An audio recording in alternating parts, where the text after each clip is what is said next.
Hey there, Hofstra fans, and welcome inside the WBB Mason Coaches Report right here on GoHofstra.com. Nick Flasher joined each and every week by the head coach of the Hofstra Pride women's basketball team, Krista Kilburn-Steveskey. Coach, welcome back. Thank you. 3 games this past week. Before we get to all the fun of San Juan, let's look at the game first against Fairfield. 67-53 victory. Main story from that one, Crystal Luciano, career high 20 points. Sluggish first half from the team entirety, just defensive oriented first half, but team was able to pull out in the second half. Your thought on that game? Well, it was crazy. It was 15-23 at the half. You know, obviously Fairfield has so much respect for Joe. Just known him for years. Does a great job with his team. They were picked first in their conference, so they'll have to contend. We play Marist as well this year, so they have that big bear on their back. But I feel like they're one of the best teams, if not the best team in that conference. So going into that game, you know, playing at Fairfield, knowing how well defensively they were holding people, you know, knowing how well they have so many different plays for read and react. So I couldn't have been more proud of how we just attacked that game and played like us. And I think that's kind of been a little bit what our identity is beginning to shape up, is that we are just doing what we do every time we can step on the court. So to play that tough first half and then to really open it up in the second half, I was really proud of the group. And then let's look at the San Juan shootout from this past week. First on Friday, facing number 7 Oregon State, 73-50 loss for your team, first loss of the season. Angie White goes down in the first few seconds of the game. It would have to have been an upset to try to get the victory, but just what do you take away in a game against a very good Oregon State beat? Yeah, well, first too, because I thought you were going to ask me that question about Fairfield. Crystal had game high 20 points in the Fairfield game and really carried us like crazy in that game. Kelly had a great game too, which is important going into now San Juan, because you know, here we go, as you just said, we have a very interesting situation that happened in my 24 years of coaching. You know, you have players that, you know, have situations, but for that quick in the start of the game. So after we kind of handled the punch in our face, I felt like we settled down. You know, we were scrambling, though, against a top team. So we didn't get our fair shot, you know, to play them the way we wanted to play them, but I couldn't have been more proud. Really challenged my squad at halftime. And I said, look, in a situation we've been dealt with, you know, are you going to battle out through? You're going to play for yourself. You're going to play for your teammates. You're going to play for Angie. You're going to play for Hofstra. And they battled, which was the first thing I said to them coming right after the game. I appreciate them battling with a ton of respect, a ton of character, you know, to really try to manage that game and that situation. And then the game Saturday against Coastal Carolina, very good bounce back victory, 82-40 against the Coastal Carolina Chanticleers. Shut them out 27-0 in the second quarter. So that kind of tells you the kind of performance your team is able to have. You use everybody on your squad. So really, in essence, an entire team victory from that game on Saturday. Well, yeah. I mean, you come back, you're playing an 11 o'clock game after you played Oregon State. It just tells you, again, a lot about the character of this team. You know, as a coach, you're always, you know, everyone, we're extremely confident about what we're doing. You fear no one. Obviously, you respect everyone. But it is an 11 o'clock game after you played Oregon State. So if this doesn't exemplify who we are becoming, it didn't matter whether it was Coastal, whether it was anyone on our schedule, the way we played and how we answered after a loss really signifies where we're heading as a team and as a program. I couldn't have been more proud. We had 19 assists in that game. Everyone played. Everyone got to score. The bench went crazy, very respectfully. Enjoying it about us. When Olivia Askin hit her 3, she had 2 threes, and Kayla Minot had a free throw, and then here's Sandra Dongmo playing a lot of minutes. You know, you're looking for ways to get her on the floor, and pretty much our cards were dealt to get her on the floor, and she did a great job over the weekend. So I just really can't say enough about the total performance and what we did. Again, we didn't accomplish our first goal of really contending with a top 7 team in the country, but you know, we certainly did our best, and we certainly answered on day 2.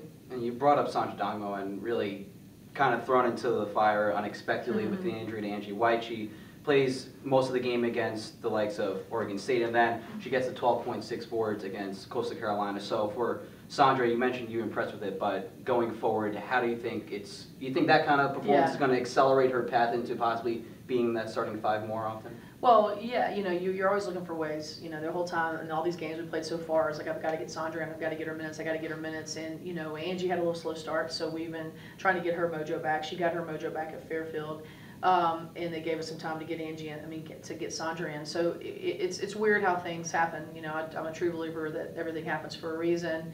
True believer in that, because now your hands were dealt, your cards were played. Sandra played a lot of minutes. She played 17 minutes in the first game, which had played 17 minutes all year. You know, that game experience is so invaluable. The other person that has been killing it for us is Sydney Epps too. You know, I can't say enough about her. She's really established her role and what her identity is for this team this year in her senior year, and I can't be more proud. She's helping us. She's doing the glue. She's getting rebounds. She's doing hustle plays. So you've got her doing that. You've got Sandra getting minutes now. You've got our guard play that's been really, you know, outstanding, from Kelly, from Darius to Crystal, and then the minutes that Asia has been producing has been outstanding. So you got all these little pieces and all these kids getting time on the floor. You know, all that's going to do is help us, and that's what, you know, that's what Saunders' minutes are done. And it builds her confidence too. You know, she hasn't played. You know, she came over here, came to the States, and she got injured, and so this is really her first moments of being on this court. And we talked about Krista Kilburn a little bit before. She had the career high 20 against Fairfield, and something that, at least what I've seen so far, is she's be able to hit consistently some shots now. And as a thing from, well, it's 40% from the field, 40% from three-point range. So seeing that now from Luciana to be able to seem to hit her perimeter shots consistently, do you see that confidence in her now? Is that being... Well, yeah, her freshman year, if you guys don't remember, she shot like 44% or 45% from the three her freshman year. She just didn't shoot that many. So, you know, a lot of folks, you know, everything goes by in the public eye about the stat sheet. You know, in her first two games, she wasn't splashing the stat sheet, but she's playing 30-something minutes, and she's doing everything that she needs to do for the team, and that's what you commend all your players. You know, every night the shot might not be on, what else can you provide? You know, Kelly's been proving that, Darius been proving that, but for Crystal to have, you know, to have what she's able to do and have it in some volume right now, it's been outstanding. And she's also the kind of kid that'll do whatever it takes for the team to win. Her pass to, you guys weren't there, you didn't get any video feed. Her amazing passes, sometimes they're, you know, they're a million dollar pass sometimes, but she made this one pass to Darius in the game against Coastal that me and Con didn't even see Darius sitting there. We both looked at each other. So she put on a show. I mean, she has such court vision. She is an absolute coach on the floor. You know, she really sees the game and sees all the pieces of the game, and I think that's what.